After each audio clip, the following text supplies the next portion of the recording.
Looking to migrate to a new kingdom? Well, never fear, you're in great company. Our restart project has been through 3 civil wars now, and we're out of here. We're going to show you everything you need to know about how to migrate in Rise of Kingdoms.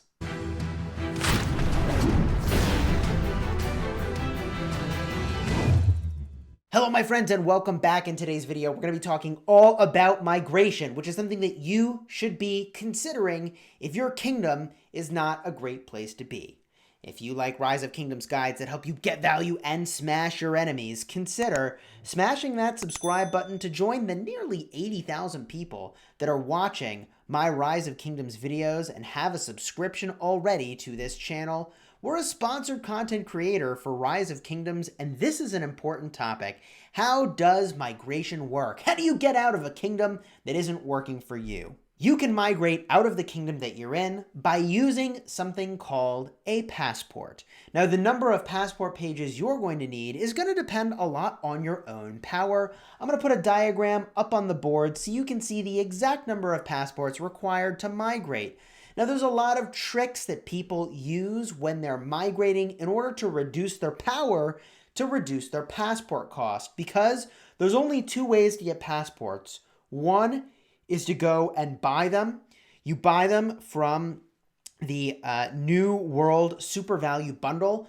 I'll put onto the screen a little bit of an evaluation of all of the bundles that you can buy in Rise of Kingdoms, just so you can compare its relative value.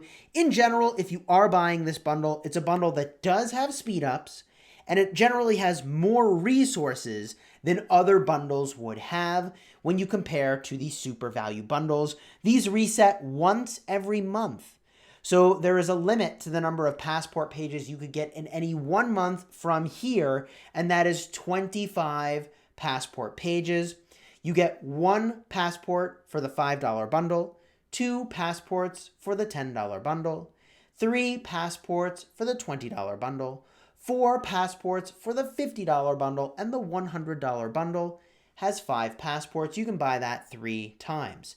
Now, obviously, if you are spending money on these, the best value per passport is the $5 and $10 tier. And a lot of people that do spend money on passports buy those every single month just so that they can get them in a value-oriented way. The other really great way to get passport pages is from the Alliance shop. These cost you a cool 600,000 Alliance currency, which is a remarkable amount. If you're looking to gain more Alliance currency, I'll put a card up in the top for a video we did recently that had this as one of the topics that we touch on in this video with 12 sick hacks for Rise of Kingdoms. So you use your Alliance currency and you buy some bundles in order to get enough passports, which means, yes, as a free-to-play player, this is a pretty major commitment when you're switching kingdoms. Now, we've covered in a number of videos how to evaluate other kingdoms to see whether or not they will be a fit for you. If you're looking for a couple examples of that, I'll put 2 videos with cards up in the top. One is going to talk about how you evaluate a kingdom in general, and probably has a shameless plug for Kingdom 75. Another is going to be a plug for Kingdom 75, which, by the way, we have open to players under 35 million power. No questions asked. If you are escaping a civil war, you can join our kingdom. Even if you leave and go somewhere else, that's totally fine. Now, what would I recommend that you do with your account if you're migrating to another kingdom? Because there's some more things you need to know in order to prepare. First and foremost, when you migrate to another kingdom, there's a bunch of rules that are going to apply. The way that you migrate is you zoom out, you tap the world icon in the bottom right, which I am conveniently standing in front of. Hold on here. Let me show that to you as I dance around here. Boom. There's the world button. You tap that. You go to the kingdom that you're going to migrate to. In this case, we're looking at 1723. And if you tap Immigrate, it's going to tell you the rules for migration. First and foremost, you must be City Hall level 16 or higher. Most players that are considering migrating should be. If you're below City Hall 16, I'm going to look at you a little funny and say, why are you migrating so early in the game? Consider doing a jumper account instead. Card up in the top if you want to see exactly what I'm talking about for getting a ridiculous amount of free gems, legendary commander sculptures, speed ups, resources, gold keys, and more for starting a new account. You need to have enough passport pages. All your marches need to be back in your city. Neither your city nor troops can be in battle. You cannot be in any alliance. The number of resources you have must not exceed the protection capacity of your storehouse. This is very important.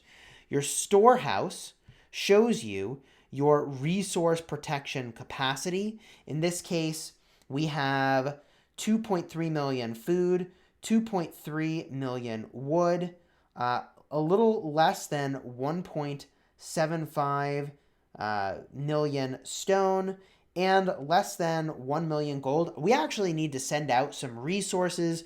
You can send those to a alliance member. In this case, we've got one set aside for exactly that task. So let's fire off these resources now just to make sure we're under what we need. That should probably do it. Yeah, I think we'll be good to go now. So before we can migrate, this march will have to have come home, and we need to still be in an alliance in order to transfer these resources. Now, after you immigrate, you're going to have a 30-day wait time before you can migrate again. This is a big deal. Choose your kingdom wisely. You're going to have to wait a while before you can migrate again. Even though accumulating those passport pages in that short amount of time will be really difficult if you end up using all your pages. After you migrate, all points from events that you're currently involved in are going to be reset back to 0. Now, if your immigration request is successful, the game restarts. It tells you the power that you have and the passport cost right over here. I'm going to close out of this window because I'm actually showing a different kingdom than my destination kingdom, and that would be super freaking awkward. Now, a couple things that we did before migrating in order to get our resources down a fair amount before we went is we queued up a couple buildings. We waited.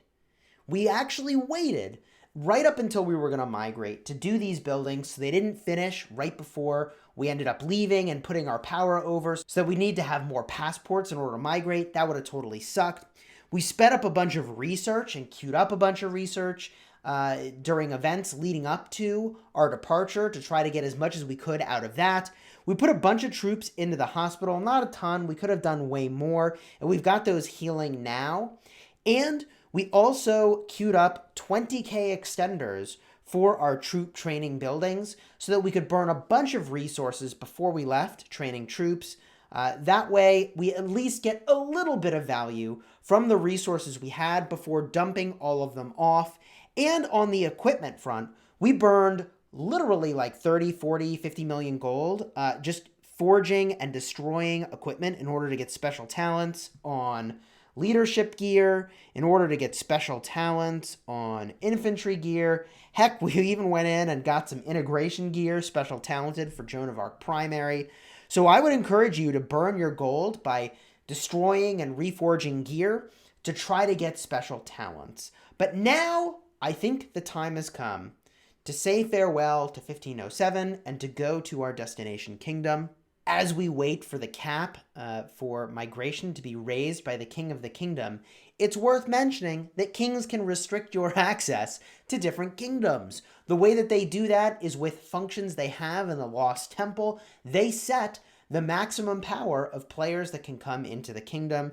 We're over that maximum power right now. It's 35 million power. We're 40 million power. They're going to need to set that, and then we can join. It's very common for kings to raise the limit and then lower the limit to try to control the flow of players into that destination kingdom. Now, one important consideration for migration is when exactly you migrate. Because the events reset, you can try to migrate into a kingdom when they have a Wheel of Fortune event, and that is really cool. If you're spending gems on that sort of stuff, you can migrate in after you've done 2 days of your Wheel of Fortune, maxed out the wheel to 100, then you migrate into the new kingdom that same day, the second day of your Wheel of Fortune. It'll still be the second day of their Wheel of Fortune. You can spin that wheel all the way up to 100 as well, because you can max spin on that second day and then spin enough on the third day to get to 100. That's a pretty sick way to get a little bit of extra value. And there are other events where you can do that sort of thing as well. But that's a really solid one to gain some value if you are spending the gems on the Wheel of Fortune. All right, here we are. It's time to migrate. 1723, that's the right king. Immigration power cap, you can see right over there, has been raised. It's time to go. We push the button. All this information we expected and confirmed. Here we go, baby. Here we go. I have nightmares. I have legit nightmares about going to the wrong freaking kingdom. Oh my God. All right. Here we are. Hopefully we're in the right place. Alliance, join. Yep. We've landed in the right spot. Our application is in. And good news when you migrate kingdoms, there are potentially, depending on what you've already explored and what map layouts you've been in for kingdoms, going to be some number of things that you can go explore again. It looks like I've actually been in this kingdom layout before and not actually explored all the things. Some things I have explored, some things I haven't. All right, we've arrived safely in our destination kingdom. And we did go to the right place, which is really reassuring. I literally double and triple checked that I was like, is this the right kingdom? And I've got the right king name. Oh, it's so stressful because dude, you're out 30 days and all the passports if you mess that up. Anyways, we've arrived. I'm excited to be here. We're in Kingdom 1723. I honestly don't even have the lay of the land. I just play my main with the majority of my focus, and I log on to this account in order to better understand what it's like to power up. I'm in here a couple times a day battling barbs and sending my gatherers pretty much all day long, actually. We've gotten really good about gathering on this account, which we have not been in the past. And at this point, all the resources we gather will be for war. And it's a good thing we've been gathering resources because now we're really going to need them since we're back down to freaking almost zero. I'm looking forward to this kingdom hopefully being very staggered from when my main kingdom is in KVK. That way we've got sort of around the clock KVK goodness. So when my main is in kingdom versus kingdom, this account is not. One strategy for migration, by the way, and you're trying to pick a kingdom, is to go to a younger kingdom. Going to a younger kingdom means that your account is relatively stronger because you've had more time to build up power than the people that are within that kingdom and native to that kingdom. If you migrate to an older kingdom, the advantage is that typically those kingdoms are a little more organized or stable because they've been around longer. That's obviously not a rule because the kingdom we were just in had multiple civil wars, but kingdoms that are long established and have a proven record of being a solid place to be do exist. The older they get, the more likely it is that they will continue to be that stable entity, at least I would hope. The other advantage is that they've had more time to get organized around stuff. So I can tell you we're pretty gosh darn organized in Kingdom 75 with Discord, and we've been playing with the same people for a very long time. So we all have a rhythm of how to do things. This helps out a lot. When a bunch of people migrate into a new kingdom, you got to form all the norms all over again, make sure everybody understands the rules, blah, blah, blah.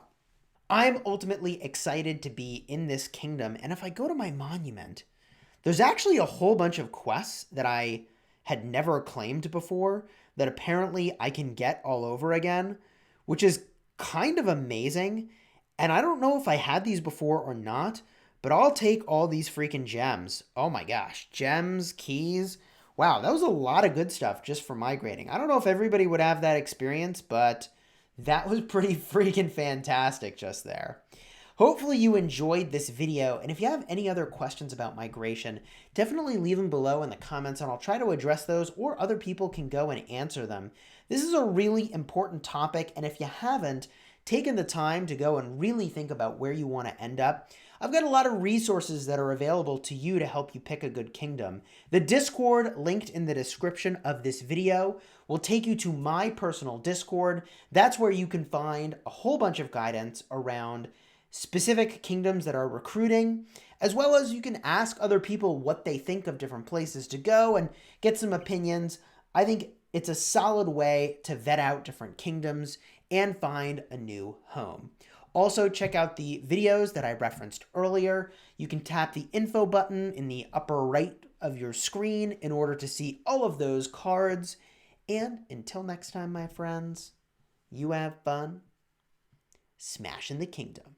And hey, consider subscribing to the channel if you aren't already for more Rise of Kingdoms guides and videos to help you be the very best you can be in Rise of Kingdoms.